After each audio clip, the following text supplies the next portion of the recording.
అందుకేనేమో ముందుగా ఏమీ అనుకోకూడదనేసి అంటారు. నాకైతే మా తాత ఎప్పుడూ అంటుండేవాడు, ముందుగా ఏది అనుకోకు, అది జరిగినప్పుడు చూద్దాం అనేసి అయితే అనేవాడు ఎక్కువగా. ఇంకా నేనైతే ఈరోజైతే ఫేస్ చేశాను. ఏమైందంటే ఉగాది బాగా జరుపుకుందామని ఎప్పటి నుంచో అనుకుంటున్నాను. ఇంకా ఉగాది అందరం ఒక దగ్గర ఉన్నాం కదా, బాగా జరుపుకుందాం అనేసి అయితే. కానీ ఏమైందంటే 5 days బ్యాక్ ఒక ఆమె అయితే చనిపోయింది. ఇంకా మేము 11వ రోజు వరకు ఏ పండగ చేసుకోకూడదు, ఇంటి దగ్గర పూజ కూడా చేసుకోకూడదు. ఇంక మొత్తానికి ఈరోజు అయితే 6 days ఆమె చనిపోయి ఇంక పండగ చేసుకోకూడదు కదా, ఏం చేద్దాం. ఇంకేం చేసేది ఉంది, ఇంకా మటన్ 1/2 kg తెచ్చి మంచిగా వండుకొని తినేసాం.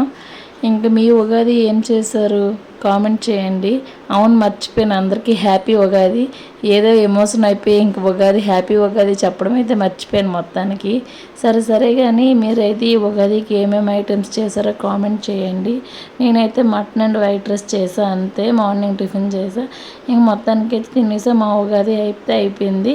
ఇంకా నెక్స్ట్ ఇయర్ అయితే కొంచెం బాగా జరుపుకుందాం అనుకుంటున్నాను. అది కూడా ముందు అనుకోకూడదు అనేసి అనుకుంటున్నాను. ఇంక ఇది ఈసారి మటన్ అయితే మాత్రంగా సూపర్ టేస్ట్గా చేశాను. ఎందుకు ఈసారి మటన్ బాగా మెత్తగా కుదిరింది. ఇంకా టేస్ట్ అయితే మాత్రంగా సూపర్గా ఉంది. సరే కానీ మీ ఉగాదికి ఏం చేసుకున్నారు కామెంట్ చేయండి. నెక్స్ట్ వీడియో కోసం సబ్స్క్రైబ్.